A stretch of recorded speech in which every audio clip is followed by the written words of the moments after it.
Labbaik la syarika lak labbaik innal hamda wan ni'mata lak wal mulka la syarika lak. Sarang-sarang labbaik Allahumma labbaik labbaik la syarika lak labbaik innal hamda wan ni'mata lak wal mulka la syarika lak. Sepindah balik. Labbaik Allahumma labbaik labbaik la syarika lak labbaik innal hamda wan ni'mata lak wal mulka la syarika lak. Matur suwun. Assalamualaikum warahmatullahi wabarakatuh. A'udzu billahi minasyaitonir rajim. Bismillahirrahmanirrahim.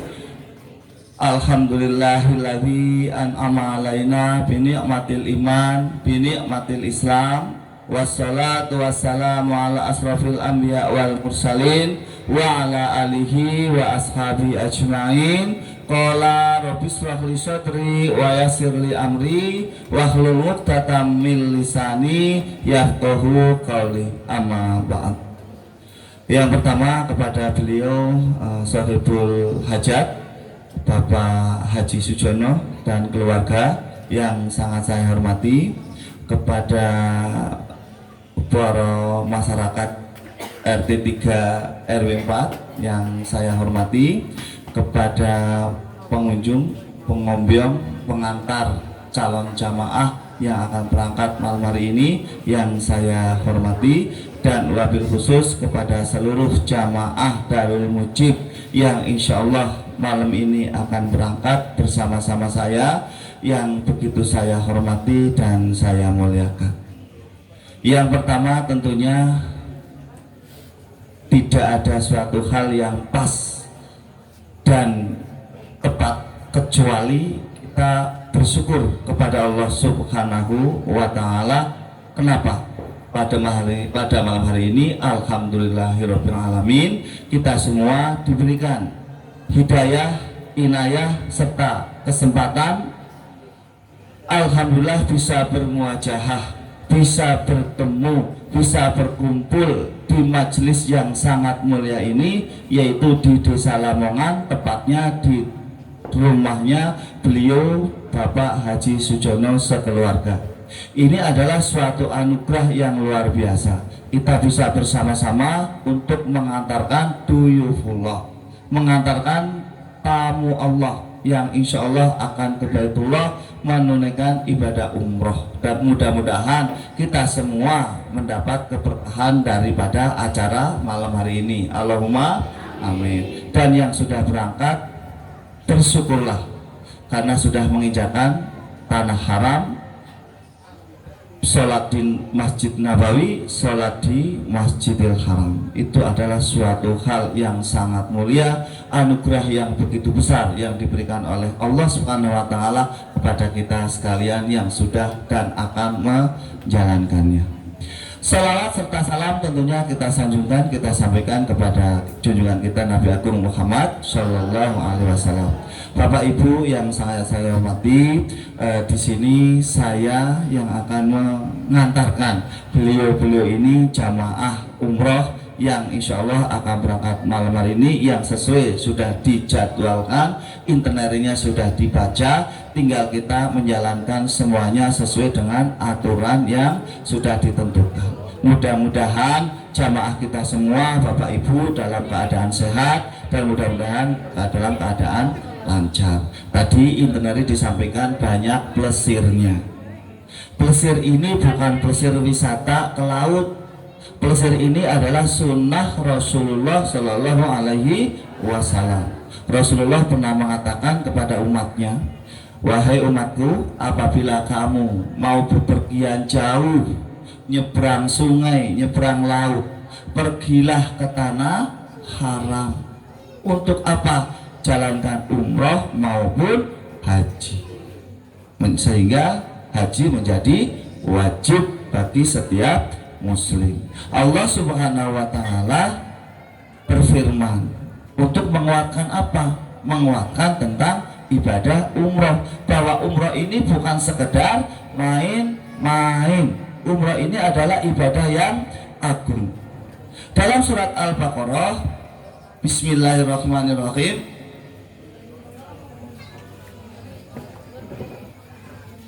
Inna sofa wal marwata min syairillah faman hajja baita awi tamaro fala junaha alaihi ayatawafa bihima wa anta tawwa khairan fa innallaha syakirun alim. Yang artinya sesungguhnya Sofa dan Marwah merupakan sebagian syiar agama Allah, maka barang siapa beribadah haji ke Baitullah atau berumrah, tidak ada dosa baginya. Masya Allah, subhanallah. Bagi mereka yang mengerjakan sa'i antara keduanya, dan barang siapa dengan kerelaan hati mengerjakan kebajikan, maka Allah maha mensyukuri, maha mengetahui. Saya baca supaya tidak salah. Bapak dan Ibu yang saya hormati, insya Allah kita nanti akan menjalankan umroh, yaitu mikot, niat, tahalul, mikot, niat, tawaf, sa'i, tahalul. Insya Allah dosa kita sudah terlepas dari tubuh kita, dan insya Allah kita akan menjadi manusia yang bersih. Dengan catatan, umroh ini bukan gue pamer, umroh ini bukan merga siapa, umroh iki bukan merga gengsi, tapi umroh niki merga tulus ikhlas menjalankan sunnah Rasulullah yang sudah disunahkan dan sudah ditetapkan. Insya Allah ini akan membersihkan dosa-dosa kita. Allahumma amin. Tidak panjang lebar, ini nanti diurai oleh beliau Pak Kiai Pak Kiai Irsyad Yulianto, mohon maaf yang begitu saya hormati. Tadi belum saya sampaikan, Bapak Ibu, untuk tidak beranjak dulu karena tausiahnya nanti luar biasa dari beliau Bapak Kiai Irsyad Yulianto. Sedikit yang akan saya sampaikan kepada, ini khususnya kepada seluruh jamaah ya. Tadi intinya sudah disampaikan, saya hanya berpesan bahwa kita menjalankan tur ibadah umroh menuju Mekah dan Madinah ini bukan main-main. Satu. Yang kedua, bukan pamer. Yang ketiga, harus ikuti tata cara, tata tertib, aturan yang sudah ditentukan. Kenapa? Kalau sampai keluar dari aturan itu, tidak ada yang bertanggung jawab. Kita di sini orang awam, kita di sana nanti orang yang tidak tahu apa-apa. Kalau kita sok tahu, keblasuk. Kalau kita sok pinter, kepinjek. Kalau kita sok bisa, hilang. Maka dari itu, hati-hatilah. Dari ucap, ini mohon maaf, ucap, sikap, tindakan. Jangan sekali-kali merasa lebih dari siapapun, bahwa Allah yang maha tinggi. Kita semua di hadapan Allah adalah sama. Yang petani, yang pegawai, yang direktur, yang apalagi, semuanya sama kecuali takwanya. Maka dari itu tidak ada istilah untuk sombong antar sesama, apalagi nanti di tanah haram. Yang kedua, Bapak Ibu yang sangat saya hormati, ini diingat-ingat. Kalau kita nanti sampai ke hotel, masuk ke hotel, biasanya kan gemerung sungtuh, ribut gitu, karena di situ kredit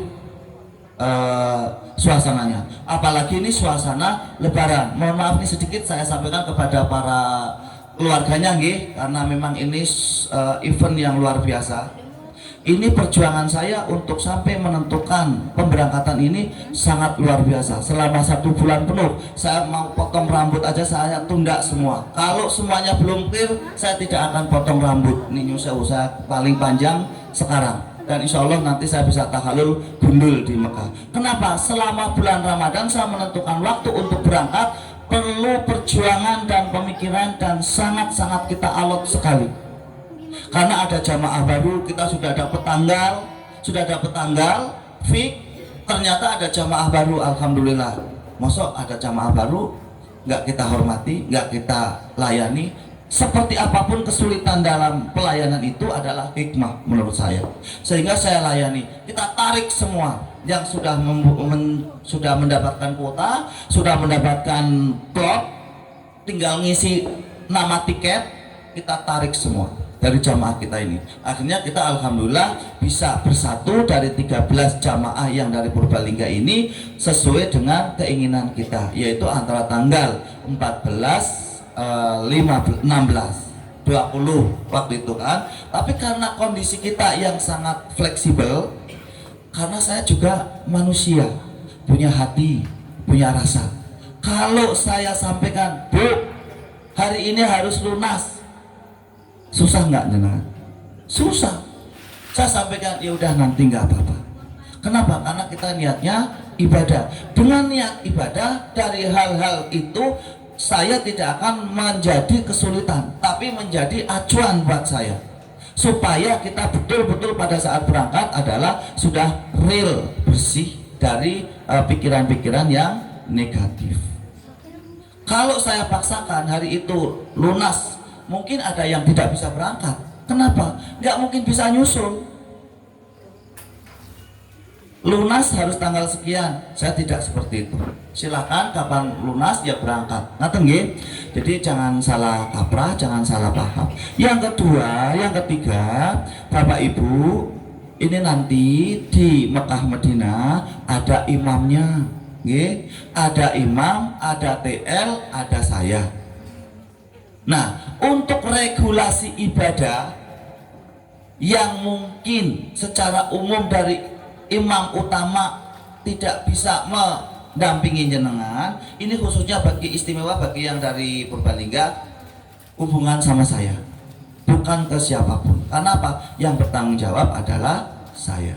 Kecuali yang sifatnya umum untuk seluruh jamaah. Contoh, umroh dari mikot, niat, tawaf, sa'i, tahallul, tidak boleh lepas dari rombongan itu. Dan saya tidak punya kuasa apa-apa kecuali mendampingi jenengan semua. Itu yang pertama. Yang kedua, nanti pada saat kita mendapatkan kamar, jangan sekali-kali komplain. Terima dulu semuanya. Setelah diterima, koper sudah siap semua, kita sudah dapat kamar dengan siapapun di situ, terima aja dulu.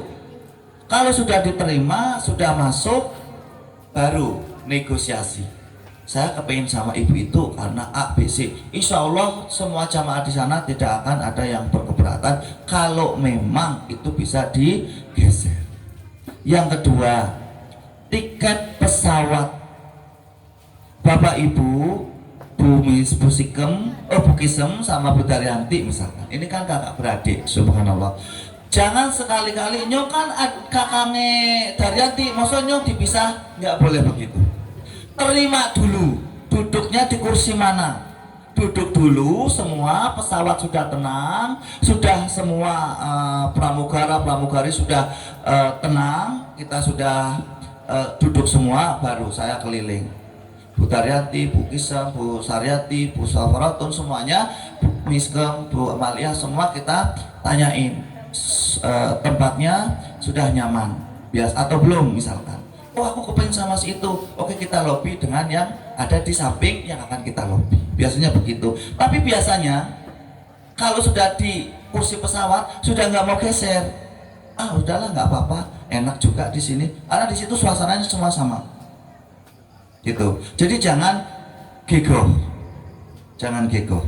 Kalau gegoh nanti malah macet jalan lorong kursi. Jadi itu nanti dimarah-marah oleh petugas-petugas pesawat, ada pramugari, pramugara, itu nanti akan selalu suruh diam. Apalagi ini Ethiopia Air, nggak tahu nanti mudah-mudahan ada dari Indonesia. Biasanya setiap pesawat mesti ada Indonesianya. Yang selanjutnya pada saat di regulasi ibadah, tadi kalau kita sudah masuk ke hotel, ini catatan buat kita semua, termasuk saya pun begitu. Kalau sudah masuk hotel, jangan merasa sudah lega, sudah enak, aku butuh sesuatu mau pergi keluar, les dari pintu hotel langsung lari, pulang sampean bingung. Karena di Madinah semua hotel bentuk dan warnanya sama, tingginya pun sama. Kalau di Madinah memang tinggi bangunan tidak boleh lebih daripada 14 lantai dari permukaan bumi. Kalau ke bawah boleh sampai 10, 11 juga boleh, tapi ke atas maksimal 14. Beda dengan di Mekah. Kalau di Mekah tinggian gitu. Jadi kalau sampai ke hotel, ini saya ulangi, kalau mau keluar balik kanan dulu, lihat hotel kita ini namanya apa, minimal itu. Walaupun kita nanti sudah ada name tag, ada hotelnya, tapi kalau kita nggak paham, pulang bingung.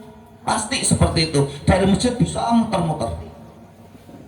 Jadi makanya yang pertama nama hotel, yang kedua tanda spesifik yang bisa kita lihat, mungkin interiornya, mungkin lebar kacanya, mungkin sampingnya hotel apa dan lain sebagainya. Itu harus diingat. Kalau pertama masuk jangan langsung lari ke luar, ke masjid. Oh, buru-buru sudah dengar adzan langsung lari, pulangnya bingung.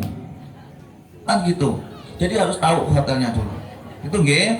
Yang selanjutnya, apabila kita sudah sama-sama di masjid ibadah bersama, harus janjian kalau memang pisah sama yang lain. Nggak boleh ngerasa paling kuat, paling cepat, nggak boleh. Harus ditunggu. Kita masuk dari pintu 100 misalkan, yang udah janjian, siapapun yang keluar dulu atau masuk dulu mau pulang, sebelum teman kita ada ketemu, kita duduk dulu sampai teman kita muncul di pintu yang sudah kita janjikan. Soalnya biasanya kalau di dalam masjid itu bisa geser, nggak berasa itu, karena kusuk, tahu-tahu geser. Loh, endi mau Bukisem, oh endi mau Bu Daryanti misalkan, bingung. Nggak usah bingung, terus di situ nggak usah panik. Maka dari itu punya patokan. Nanti kalau sudah selesai, sudah marem dikirnya, keluar, duduk di pintu yang sudah disepakati. Kalau teman belum muncul, jangan pergi. Jadi nggak cari-carian. Kecuali kalau jam makan, diusahakan jangan sendiri-sendiri. Kalau jam makan nanti telat makan, sudah nggak dapat makan. Gitu nggih. Karena jam makan di sana adalah terbatas dan ditentukan. Itu yang harus dijaga. Terus nanti pada saat di imigrasi juga begitu. Pokoknya setiap kita disurvei satu-satu, kita jangan langsung lari sejauh-jauhnya. Balik dulu, lihat teman kita dulu, kita cari posisi yang bisa dijangkau, dilihat. Jadi teman yang di belakang nanti di situ tuh. Jadi yang bingung jadi nggak bingung, yang nggak bingung jadi enak sama-sama. Dan diusahakan semua jangan sampai pisah. Kalau di bandara misalkan, di bandara sampai pisah ke kamar mandi misalkan, nggak ngomong-ngomong bisa ketinggalan. Kalau ke kamar mandi wajib ada temannya, wajib. Kalau sendiri bisa ketinggalan. Gitu nggih? Nah, kalau yang nggak paham, nanti ada beberapa yang nggak paham, ya ditanyakan, Pak Mujib, saya yang ini agak bingung nih, apa nih? Misalkan, insya Allah kalau saya mampu, pasti saya layani, saya jawab. Gitu nggih? Kayaknya cukup nggih, seperti itu nggih, supaya tidak terlalu panjang, tidak terlalu larut. Kita ikutin tausiah selanjutnya. Tadi sedikit saya sudah membuka, mudah-mudahan hikmah yang positif buat kita semua. Dan yang terakhir, apabila banyak hal kesalahan, banyak hal kata yang kurang berkenan dari yang saya ucapkan, saya hanya bisa mengaturkan mohon maaf yang sebesar-besarnya. Dan saya akhiri wabillahi taufiq wal hidayah. Assalamualaikum warahmatullahi wabarakatuh.